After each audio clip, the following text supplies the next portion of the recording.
Yang kami hormati Bapak Kepala Sekolah SD Negeri 1 Grogol, Bapak Guru SPD NPJ. Yang kami hormati Ketua Komite Sekolah SD Negeri 1 Grogol, dan yang saya hormati narasumber Ibu Yeni Kasep Asmi SPD. Hari ini kita akan melaksanakan kegiatan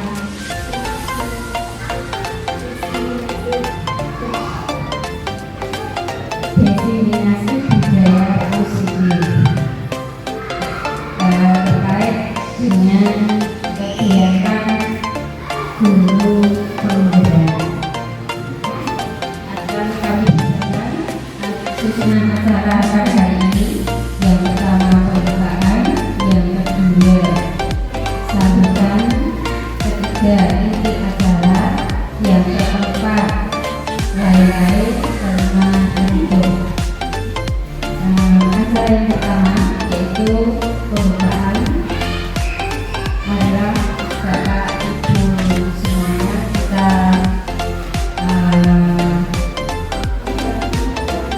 kita buka acara hari ini dengan bacaan basmalah bersama-sama. Bismillahirrahmanirrahim.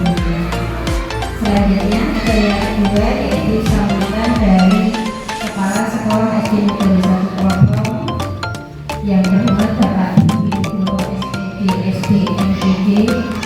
Kami persilakan.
mengerti tentang spesifikasi budaya positif, kami serahkan kepada narasumber. Assalamualaikum warahmatullahi wabarakatuh. Terima kasih kepada semuanya sudah meluangkan waktunya untuk bisa mengikuti aksi nyata saya untuk membantu kita berkaitan dengan destinasi budaya. Sebelumnya, yang saya hormat Bapak Kepala, Bapak Guru SPDMB serta Ibu Komite SDG Satu, serta yang saya hormati Bapak Ibu Guru di SDG Satu. Sebelumnya, perkenalan dulu akan berpenuh. Cukup ramai ya. Nah, karena saya juga bagian dari SDG Satu.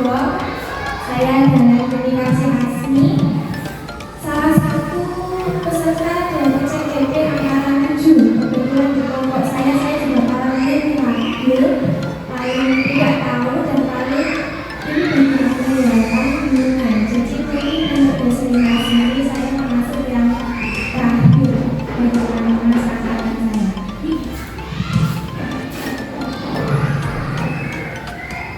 Tentang budaya positif ini Bapak Ibu, sebelum saya sampai ke budaya positif ini sebenarnya ada tahapan kerja. Tapi untuk tahapan kerja ini nanti kita bahas di luar ini. Yang intinya kerja ini adalah mengambil kebiasaan-kebiasaan positif yang sudah kita terapkan ke anak didik kita.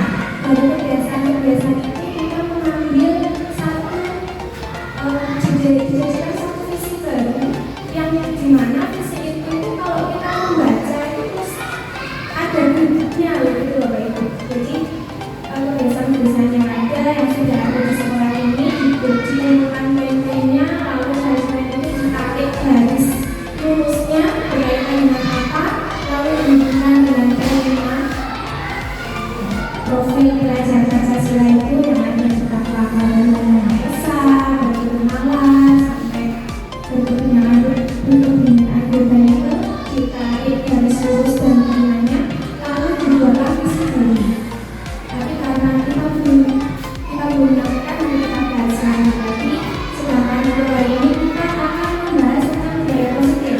Jadi budaya positif ini ada hakikatnya yang diharapkan adalah mampu mendorong anak didik kita, murid-murid kita secara mandiri, mampu berpikir kritis, tanggung jawab, dan bertindak secara terbuka sesuai kurikulum yang sudah dibangunkan dari kurikulum kita.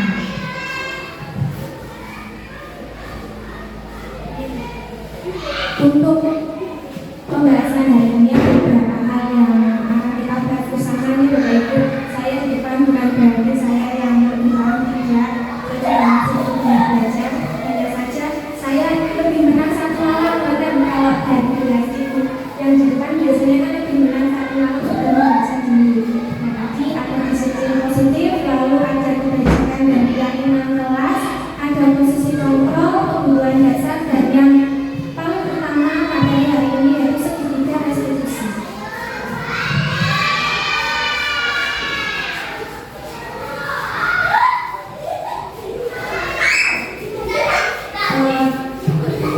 Yang saya kutip adalah Ki Hajar Dewantara sendiri, di mana Ki Hajar Dewantara pernah menuliskan di dalam bukunya yang menyatakan bahwa di mana ada perbedaan disitulah harus ada disiplin yang kuat. Sungguh pun disiplin itu bersifat self disiplin, yaitu kita sendiri yang mewajibkan kita dengan sekeras-kerasnya. Contohnya seperti yang ditunjukkan oleh Ibu Paulil kita, disiplin pakaian, disiplin waktu, dan disiplin apa lagi Pak disiplin administrasi. Itu kalau bukan diri kita yang memaksakan diri untuk bisa disiplin waktu, datang ke sekolah sebelum jam 7, memakai seragam sesuai harinya, itu kan kalau bukan dari diri kita yang memaksa, tidak mungkin kedisiplinan itu akan berbentuk. Dan dari sikap disiplin itulah nantinya akan terbentuk suatu disiplin positif yang sesuai dengan visi kita, apa yang sudah menjadi visi kita. Tetapi itu sama saja sebab jika kita tidak cepat melakukan self disiplin, juga penguasa lain mendisiplinkan diri kita dan peraturan demikian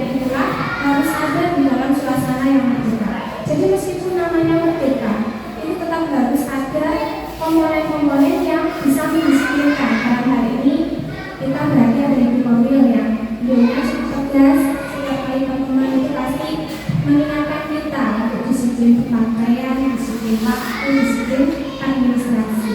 Untuk hal ini sendiri, alhamdulillah selain dari saya bisa melihat bahwa Bapak Ibu guru yang bersatu tahun itu disiplin pemakaian sudah disiplin waktu juga sudah sangat baik. Itu pun dengan administrasi, Pak. Kemarin kita satu teman-teman itu saling melengkapi. Jadi ada teman-teman yang belum paham ini administrasi apa, kita saling mengisi. Jadi alhamdulillah Bapak Ibu itu sudah membentuk satu disiplin yang saya yakin nanti bisa mencapai apa yang menjadi visi kita sebagai guru.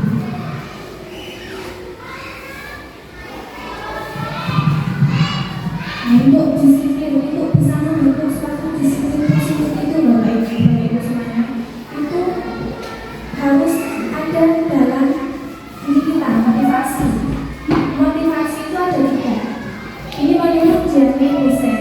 Jadi tidak hanya Sofifu dan Dosen saja, tapi ada Diane Dosen. Di mana menurut Diane Dosen ini ada tiga motivasi manusia. Di mana untuk yang poin 1 dan poin 2 ini merupakan motivasi eksternal.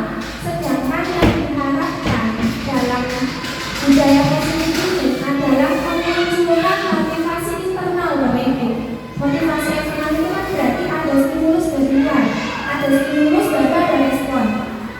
Biasanya kan seperti itu yang namanya motivasi eksternal atau motivasi dari luar. Sedangkan yang menjadi tujuan dari budaya positif ini adalah memunculkan motivasi dari dalam diri atau internalnya anak-anak terutama untuk bisa mencapai visi misi sekolah ini. Untuk yang pertama, ini termasuk yang eksternal, menghindari tidak nyamanan atau lingkungan. Saya yakin Bapak Ibu itu sudah sangat paham anak melakukan sesuatu agar tidak dihukum, itu sudah sangat tergambar. Dan itu kita sudah sebut seperti itu. Yang kedua, mengharapkan imbalan atau penghargaan.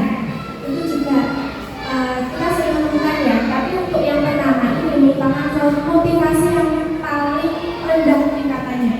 Itu yang menghindari lingkungan. Di atas menghindari lingkungan yaitu mengharapkan sebuah penghargaan. Itu sudah di tahap yang selanjutnya. Tapi yang paling kita harapkan dalam budaya positif ini adalah bisa menjadikan orang yang mereka inginkan. Jadi anak punya keinginan, aku ingin jadi apa suatu ketika suatu masa depan, aku ingin jadi orang seperti apa. Dan anak termotivasi untuk bisa melakukan hal tersebut. Jadi ada di dalam diri anak itu. Tidak hanya kita memberikan stimulusnya, ayo mengerjakan PR kalau tidak dihukum, ya itu kan kalau anak mengerjakan itu sebenarnya motivasi yang pertama. Itu dia boleh ikut kita lanjut dulu.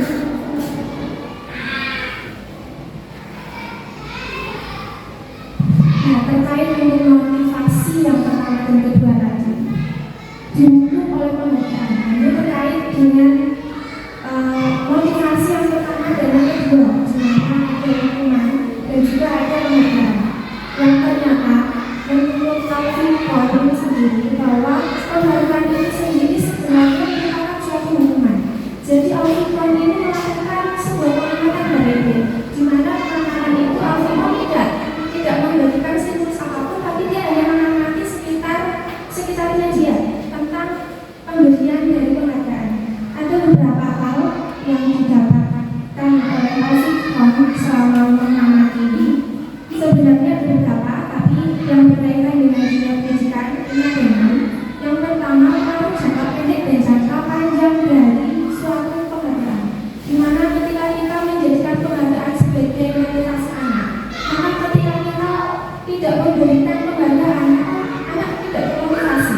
Untuk jangka pendek itu memang terlihat sangat bagus, anak langsung termotivasi untuk melakukan sesuatu.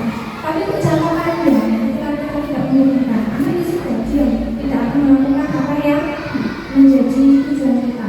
Yang kedua, penghargaan tidak efektif. Ini kaitannya dengan nomor 1, hanya efektif pada tahap awal. Ketika penghargaan itu hanya sama setiap saat sama, anak-anak lama-lama kehilangan minatnya. Alangkah tidak cuma dikasih selembar penghargaan, alangkah bagiannya cuma snack, alangkah seperti ini, seperti itu. Ketika hadiah yang kita berikan itu dari setiap tahapan itu selalu sama. Yang ketiga, penghargaan merusak hubungan. Nah, ini yang perlu kita garisbawahi. Kadang penghargaan itu bisa merusak hubungan antara satu individu dengan individu yang lain. Tidak usah anak ini sebagai contoh, cukup kita saja sebagai guru. Misalnya dalam satu sekolah ada penghargaan untuk tanggungan, ini saya juga baru dapat ini untuk guru terpapit misalnya, dilakukan pelatihan ke sekolah ke anak-anak seperti itu. Akhirnya muncul satu nama.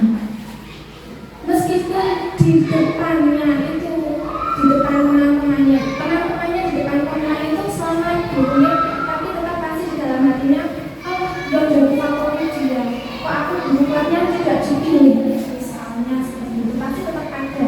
Karena sekali lagi individu itu unik, setiap pemikirannya berbeda. Itulah yang dimaksud oleh Al-Quran mengenai penghargaan yang rusak hubungan.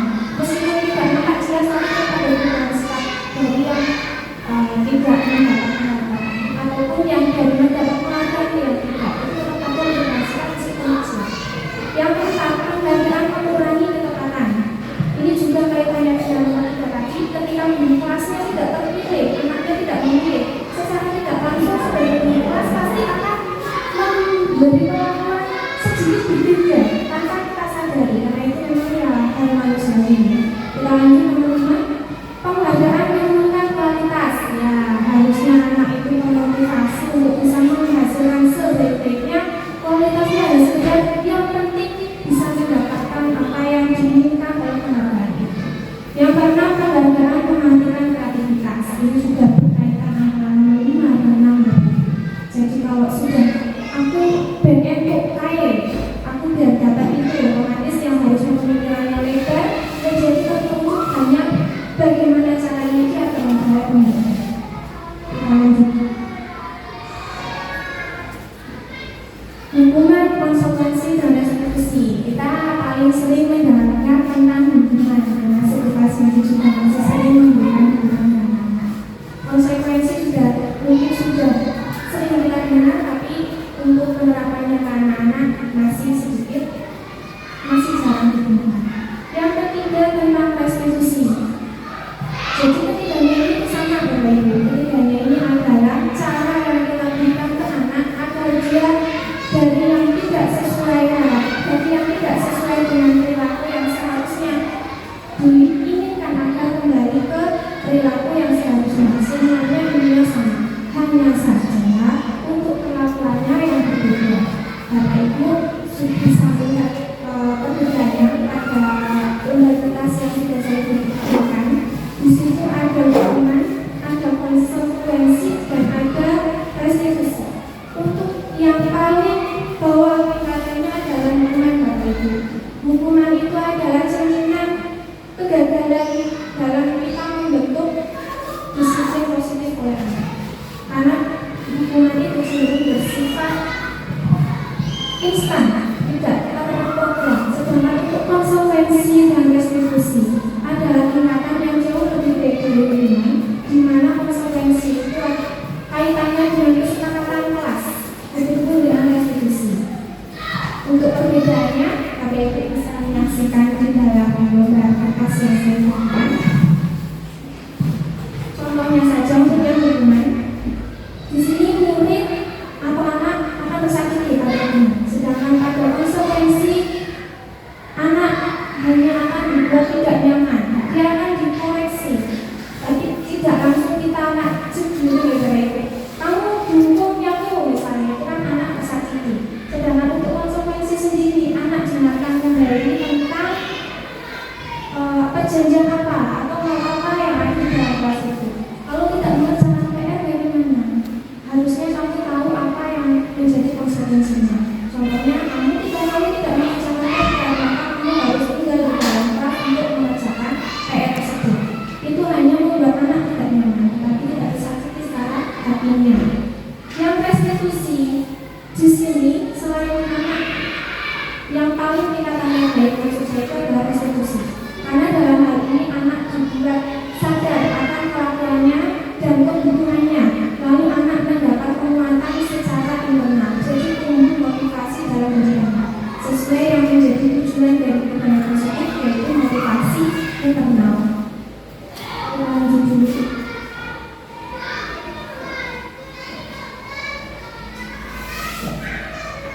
dinamakan dan konsekuensi. Lalu yang mungkin jadi pusat kita pembahasan kali ini adalah tentang restitusi. Jika Bapak Ibu masih belum tentang restitusi, restitusi ini intinya adalah proses menciptakan kondisi bagi murid untuk memperbaiki kesalahan mereka, sehingga mereka bisa kembali pada kelompok mereka dengan karakter yang lebih baik.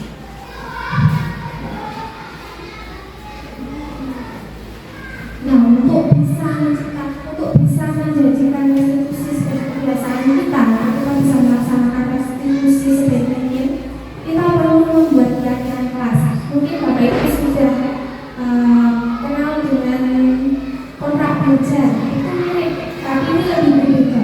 Karena kontrak belajar itu kan baru satu arah yang selama ini kita praktekkan. Ini kalau begitu, kita perlu menulis aturannya yang sesuai pemikiran kita sendiri. Sedangkan keyakinan kelas yang dimaksud dalam budaya positif ini itu sama dengan kontrak belajar. Hanya saja di sini kita melibatkan anak dalam membuat keyakinan kelas. Jadi nanti ada cara untuk memberikan keyakinan kelas. Ada yang tahap. Yang pertama, keyakinan kelas bersifat lebih abstrak daripada peraturan yang lebih rinci atau dua, keyakinan kelas berupa pertanyaan-pertanyaan universal. Yang ketiga, pernyataan keyakinan kelas senantiasa dibuat dalam bentuk positif. Jadi misalnya nanti ada tulisan jangan ulang lagi, karena jangan ini kan kalimatnya negatif. Kita ubah menjadi kalimat yang positif. Datang, waktu. Jadi kalimat-kalimat yang ada jangan tidak boleh. Yang keempat, keyakinan kelas sebaiknya tidak terlalu banyak sehingga menjadikan yang dipahami oleh semua kelas. Yang kelima, keyakinan kelas sebaiknya sesuatu yang dapat diterapkan di lingkungan tersebut. Yang keenam, semua warga kelas sebaiknya ikut berkontribusi dalam pembuatan keyakinan kelas lewat kegiatan curah pendapat. Ini yang membedakan dengan kontrak belajar. Ada kontribusi anak dalam pembuatan keyakinan kelas.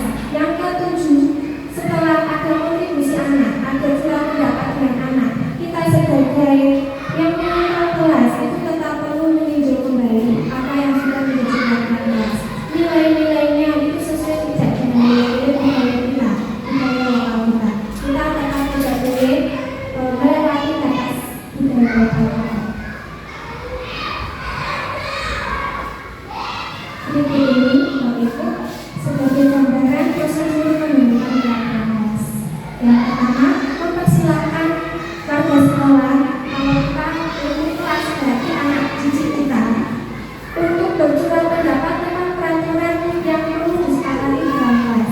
Ini bisa dengan cara menuliskan di dalam kertas atau di bulan atau di seperti itu. Ya itu caranya bisa kita kreatif, bisa kita kreasikan sesuai dengan kemampuan kita dan juga kondisi kelasnya.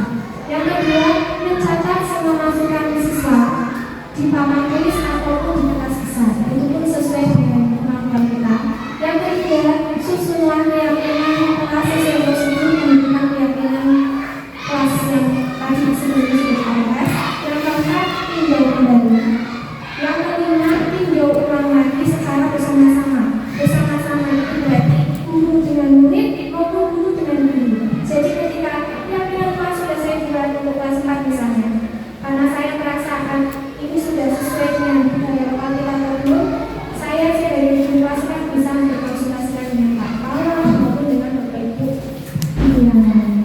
Yang keenam, setelah keyakinan selesai dibuat, maka anak-anak, kalau ini kaitannya dengan kelas B, kalau sekolah berarti kalau ada sekolah berarti semua warga sekolah termasuk komite, kalau hubungannya dengan kelas berarti anak-anak. Anak-anak bisa kita minta untuk meninjau lagi tentang keyakinan yang sudah jadi konsep tersebut. Yang ketujuh, setelah semuanya sepakat dan setuju, alangkah baiknya ada bentuk persetujuan. Bentuk persetujuan itu bisa tanda tangan di dalam satu lembar yang sama, ataupun kita bisa membuat draftnya sendiri, laporan sendiri yang kemudian kita simpan sebagai dokumen kita.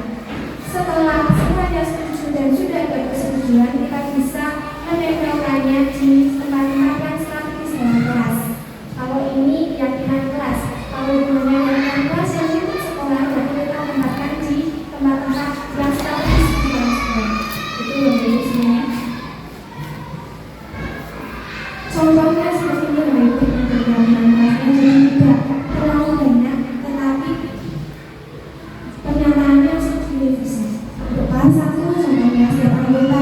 perlu belajar karena universal banget ya. Perlu belajar itu apa?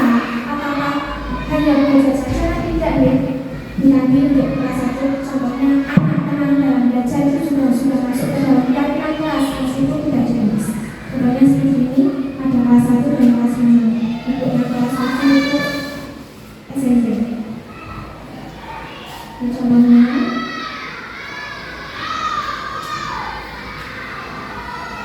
Nah, Bapak Ibu, terkait juga dengan motivasi, anak mempunyai motivasi itu pasti karena dia mempunyai kebutuhan manusia. Itu ada 5, Bapak Ibu. Yang pertama dari kebutuhan bertahan hidup, seperti saat lapar maka dia akan makan dalam situasi apapun. Yang kedua dari penguasaan, yang penguasaan itu yang pertama bertahan hidup, pasti dia makan, lalu istirahat. Makan dia pasti akan menyimpan di istirahat. Saat dia buang air kecil pasti dia akan bisa buang air kecil ataupun buang air besar dan kebutuhan dasar lainnya. Yang kedua kebutuhan akan kasih sayang dan rasa terima. Kadang kita juga menemukan anak kecil yang kelakuannya campur sekali. Itu pasti ada yang bekerja dan motivasi untuk melakukan hal tersebut. Nah, ini salah satu hal yang mungkin dibutuhkan anak tersebut, itu kasih sayang dan rasa terima. Yang ketiga adalah kebebasan. Contoh kebebasan yang dimaksud ini ketika anak merasa bosan. Anak di dalam kelas merasa bosan. Dia pasti akan melakukan kelakuan tertentu yang akhirnya kita sadar bahwa anak bosan.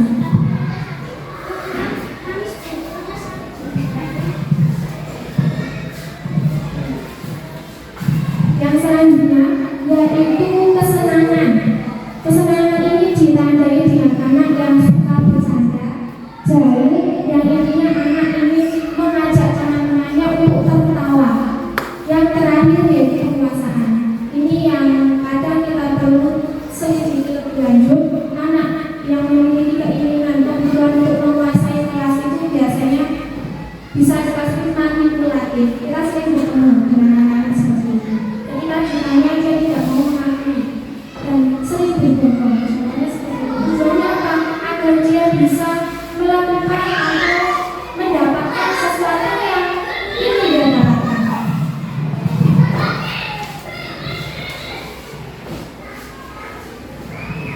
Ketika tadi dengan kebutuhan seperti dasar melakukan sesuatu atau dasar motivasi anak dalam melakukan sesuatu, kita sebagai guru juga memiliki posisi kontrol. Ada 5 posisi kontrol, yaitu contohnya bisa dilihat ada lembaga 3.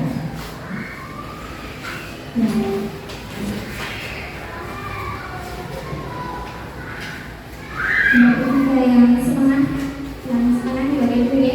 Ada 5 posisi kontrol. Untuk posisi kontrol yang pertama yaitu sebagai pemimpin. Pada posisi kontrol hukum ini, guru biasanya memiliki nada suara yang tinggi, bahasa tubuhnya atau lompat, jari menunjuk dan menghadap. Ini merupakan posisi kontrol yang paling rendah tingkatannya karena anak tidak akan memotivasi untuk jangka panjang. Contoh kalimat yang digunakan sebagai posisi kontrol hukum ini contohnya seperti ini. Patuhi aturan saya atau awas, jika dengan mengancam negatif. Lalu kamu selalu saja salah, kamu selalu seperti ini. Contoh adalah seperti ini. Jika tangan dengan batu yang keras, maka melotot dan harus diangkat itu ya. Besok jadinya diletakkan. Hasilnya bagaimana? Kemungkinan anak diamnya itu diam marah. Ada dendam di dalam diri anak yang nantinya dia akan memiliki sifat agresif yang kurang baik.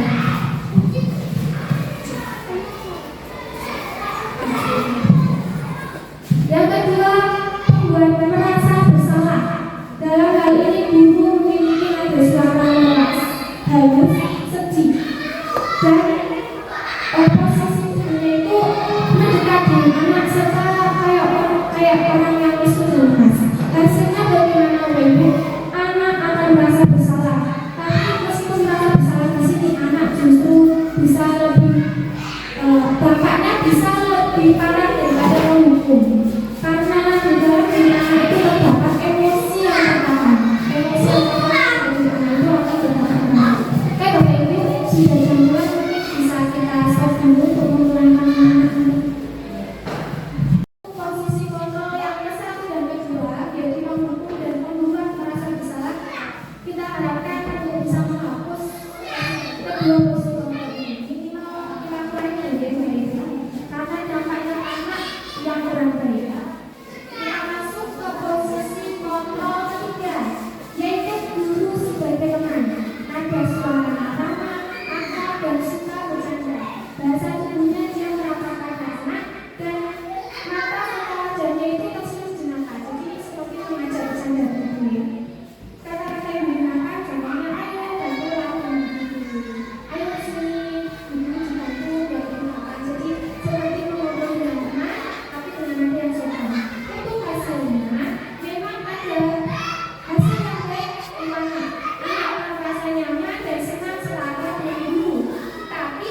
bergaul yang bergiliran, bisa kadang kita menunjukkan sebagai teman, bisa menunjukkan sebagai pemantau, tapi yang lebih utama kita harapkan bisa menjadikan posisi kontrol manager sebagai posisi kontrol utama yang kita lakukan ke anak. Karena posisi kontrol itulah yang nantinya akan bisa membentuk motivasi untuk anak-anak dan menjadi suatu budaya positif anak-anak sendiri. Terkait dengan manajer tadi, untuk mengatasi permasalahan anak, kita menggunakan segitiga restitusi. Inilah yang paling penting bagi segitiga restitusi. Segitiga restitusi ini namanya saja segitiga. Segitiga ini mempunyai 3 sisi. Berarti ada 3 langkahnya. Yang pertama ada menstabilkan identitas. Menstabilkan identitas anak bisa kita lakukan dengan dia yang apa yang anak rasakan. Kita berdoa dulu ya, memang kita sebagai orang itu perlu bercanda. Ibu juga suka bercanda. Menyatakan bahwa apa yang dilakukan anak memang hal yang biasa, memang hal yang dibutuhkan oleh semua orang. Jadi tidak ada perbedaan khusus antara anak satu dan anak yang lain. Menyatakan bahwa yang dia inginkan adalah hal yang wajar. Yang kedua, validasi tindakan yang salah. Misalnya saat anak bercanda di saat pelajaran, kita sadarkan kembali kaitannya dengan apa kita ingatkan lagi tentang keyakinan kelas kita. Saat anak sudah menulis dan menerapkan keyakinan kelas yang kita ingatkan, maka yang belajar saja begitu. Anak akan tahu, oh iya, saya memang suka bercanda dan bercanda itu boleh, tapi tidak di saat pelajaran. Anak akan mendapatkan 1 poin itu dalam hidupnya. Lalu yang ketiga, menanyakan keyakinan. Jadi setelah keyakinan kelas itu sudah ada dan anak sudah tahu kesalahannya di mana, maka dia akan memotivasi untuk memperbaiki dirinya, untuk kembali ke jalur yang benar, yang seharusnya. Berarti saya seharusnya saat belajar itu tidak bercanda dulu, karena memang bercanda itu boleh. Tapi saat saya bercanda dengan pelajaran itu salah, karena saya membantu teman-teman yang lain dan yang jelas pelajaran yang saya pelajari tidak masuk ke otak saya. Itulah yang kita harapkan melalui segitiga restitusi. Anak tahu apa yang harus dilakukan. Caranya seperti ini menjadi segitiga restitusi, yaitu yang pertama ada menstabilkan identitas. Setiap orang pasti perlu bercanda, perlu istirahat. Kamu bukan satu-satunya. Lalu validasi tindakan yang salah. Adakah cara yang lebih efektif agar kamu bisa senang tetapi tidak mengganggu? Ada. Bolehkah bercanda yang tidak mengganggu yang lain itu bisa apa? Lalu setelah itu kita bagaimana di kelas? Bercanda saat di kelas itu kan tidak sesuai dengan apa yang kita tujuan kita. Lalu kamu mengajak anak untuk memperbaiki apa yang salah pada dirinya. Jadi bisa dilakukan identitas, yaitu contohnya berbuat salah itu tidak apa-apa. Tidak ada manusia yang sempurna. Jadi kita tidak langsung kamu itu yang salah. Tidak seperti itu. Kita kan sering seperti itu ya, yaitu misalkan sekarang kita kurangi. Tidak ada manusia yang sempurna. Saya juga pernah melakukan kesalahan yang seperti itu dan saya sisi 2, kalimat-kalimat terjemahan aslinya seperti ini. Contoh untuk validasi tindakan yang salah. Kadang kamu bisa melakukan yang dulu dari ini ya. Kamu bisa saja di kelas misalnya. Aku juga kamu melakukan. Kamu pasti punya alasan untuk melakukan hal tersebut dan lain sebagainya. Sambil menyadarkan anak, ya ibu, kalau yang saya lakukan memang bisa dibunuh dari Anda sedang bercanda, tapi itu tidak sesuai dengan kesepakatan untuk yang awal yang sudah kita sepakati bersama dalam kelas. Maka dari itu, dalam hal ini keyakinan kelas adalah hal dasar yang perlu kita lihat sebelum kita bisa melaksanakan restitusi di dalam kelas kita sendiri. Begitu Bapak semuanya, untuk pengalaman saya sendiri di dalam kelas kita, di dalam kelas saya juga sudah menerapkan beberapa kejadian dengan segitiga restitusi dan memang Bapak Ibu sudah bisa merasakan kalau kelas kita ada sedikit berbeda.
pramukaan dimulai.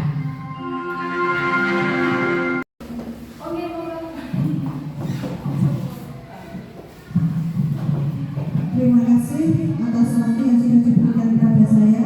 Saya mohon ada pertanyaan satu dulu nih. Berkaitan dengan motivasi internal, bagaimana cara menumbuhkan motivasi internal terhadap anak?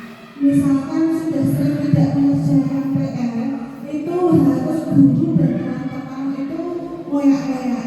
Gurunya ayo kamu mengerjakan PR. Temannya juga harus menghampiri ke rumahnya untuk diajak belajar kelompok.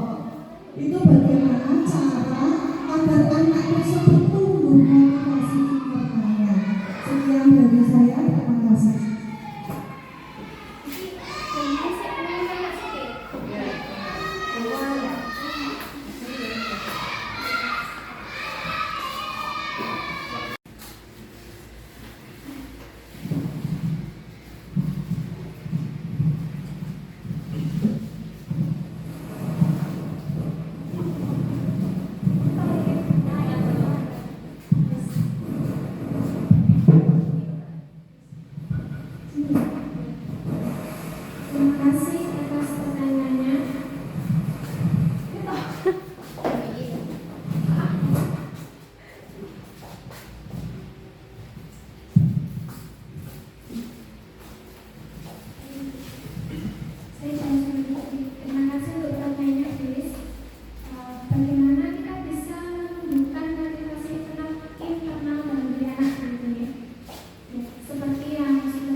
Terima kasih rekan-rekan yang membaca saya hanya sedikit untuk menambahkan apakah nanti paparan yang bulan ini itu sama dengan apa yang saya terima dan saya lakukan. Untuk kontrak belajar itu memang ada sejak dahulu, dan kontrak belajar itu dibuat bukan hanya guru saja, tapi juga dengan persetujuan anak. Sehingga dalam pembuatan kontrak belajar itu, kontrak belajar dibuat, kemudian di belakangnya itu mesti ada kolom-kolom. Kolom siapa anak yang pernah melanggar daripada kontrak belajar itu sendiri. Dulu bahkan ada teman yang kalau melanggar didenda Rp500, itu ada. Tapi lah itu kemudian itu apakah sama yang dinamakan dengan keyakinan kelas? Itu yang pertama. Jadi kontrak belajar itu apakah sama dengan yang dinamakan keyakinan kelas? Dan kalau keyakinan kelas itu ada, memang dulu juga sudah pernah dilaksanakan kontrak belajar, kemudian ditulis tanggal sekian hari ini anak ini melanggar kontrak belajar tentang apa, nama dulu kelas 6 itu bagi anak yang tidak mengumpulkan waktu tepat waktu nanti nilainya dikurangi. Itu juga sudah dilaksanakan. Namun kadang-kadang memang ada anak khusus, anak yang memang tidak peduli akan kontrak belajar itu, sehingga dan anak khusus itu selalu sering membuat masalah-masalah yang itu kadang-kadang juga selalu guru, sehingga sesuai dengan apa anjuran Mbak Yuni itu kita untuk berlaku selaku manajer itu kadang-kadang tidak bisa. Kadang-kadang kita selalu itu tadi, kamu kok tidak begitu, harus jangan, itu mesti ada. Yaitu kelemahan kita yang memang harus kita usahakan. Bagaimana mungkin dalam era sekarang memang agak berat, kita juga harus berusaha bagaimana untuk menuntut anak yang mempunyai kebiasaan tidak peduli akan apa yang ada itu untuk tetap supaya bisa menumbuhkan motivasi dari diri sendiri dan kesadaran diri sendiri. Ini memang sulit. Contohnya untuk kelas 3, saya 28 tahun bekerja menjadi guru, baru kelas 3 ini saya betul-betul anaknya luar biasa. Mudah-mudahan nanti di kelas 4 yang menangani masih ini bisa menerapkan hal itu, anak-anak bisa lebih terkondisikan yang lebih baik. Saya kira cukup itu, Mbak. Hanya saya pertanyaan apakah tadi kontrak belajar dan keyakinan itu sama, dan bagaimana cara menangani anak-anak yang butuh luar biasa.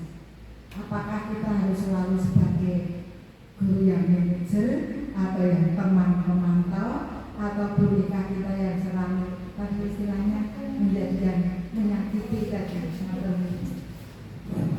Terima kasih Bu Lesti atas pertanyaannya. Apakah kontrak belajar itu sama dengan keyakinan kelas? Ya, kalau dari sudut pandang saya itu sama bagian. Jadi kontrak belajar itu bagian dari keyakinan kelas tertentu. Jadi keyakinan kelas itu lebih luas. Yang membedakan di sini itu cara menyusunnya. Kalau tadi kan memang sudah ada anak yang ditulis yang melanggar siapa gitu. Tapi dalam keyakinan kelas saat pembentukannya itu kita melibatkan anak. Jadi anak memberikan pendapatnya, Bu, harusnya kelas itu seperti ini, misalnya pulang tepat waktu, gurunya juga harus datang tepat waktu, misalnya semuanya datang dari anak. Lalu tugas guru apa di sini? Memilah lagi peraturan mana yang bisa kita terapkan, keyakinan mana, gitu. Keyakinan mana yang bisa kita terapkan di kelas tersebut, dan keyakinan mana yang sebenarnya ini salah, tapi bagi anak, karena anak posisinya belum paham sampai salah dan benar, itu jalurnya benar. Nah, dari sinilah kita memberikan pengarahan atau penjelasan kepada anak kenapa kok pendapatnya tidak dipakai. Jadi saat kita menyusun keyakinan kelas itu, kita benar-benar memilah satu persatu dan juga menyisihkan satu persatu dengan alasan yang bisa diterima oleh anak. Jadi anak yang tadinya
presentasi ini sangat jelas sekali. Nah, saya ada satu pertanyaan yang mungkin bersambung dengan apa yang disampaikan oleh Bu Lastri, bahwa di sini saya juga sepakat posisi kontrol kita sebagai seorang guru itu kita harus menghindari posisi sebagai hukum maupun membuat orang merasa bersalah, karena itu nanti efek jangka panjangnya kepadanya akan sangat luar biasa negatifnya. Terus saya sampaikan juga bahwa posisi yang terbaik dari kelima posisi itu adalah posisi sebagai seorang manajer. Jadi kita mengajukan pertanyaan-pertanyaan kepada anak yang nantinya itu anak akan terbuka secara sendiri, terbuka secara sendiri, tidak kita yang menyampaikan apa salahnya, tetapi anak akan menyadari tentang kesalahannya. Ketika anak menyadari kesalahannya, harapannya adalah anak tersebut akan memahami bahwa itu salah dan tidak akan mengulangi di lain waktu. Nah, pertanyaan seperti ini. Pastinya meskipun kita sudah memposisikan diri sebagai teman, sebagai pemantau, tetapi pada kenyataannya pastinya banyak juga anak itu yang kalau tadi ditanyakan anak yang aktif, tapi ada juga anak itu yang kalau kita tanya, apalagi ditanya guru itu dia sangat pemalu, apalagi kita tanya tentang sebuah masalah.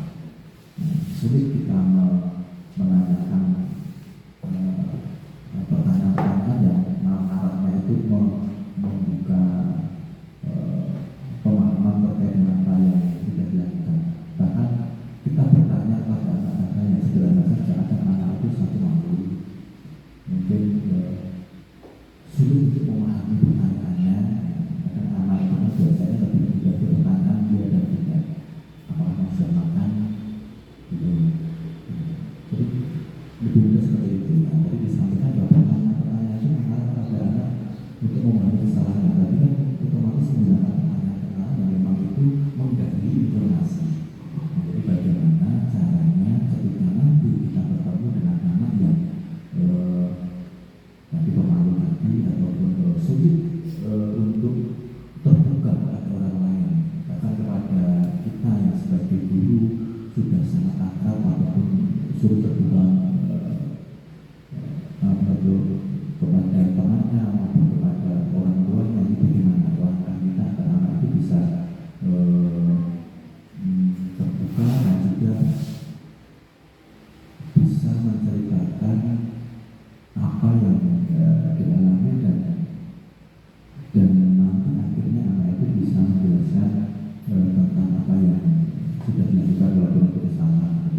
Halo, saya Davita. Saya merasa senang karena saya tidak dimarahi atau dihukum.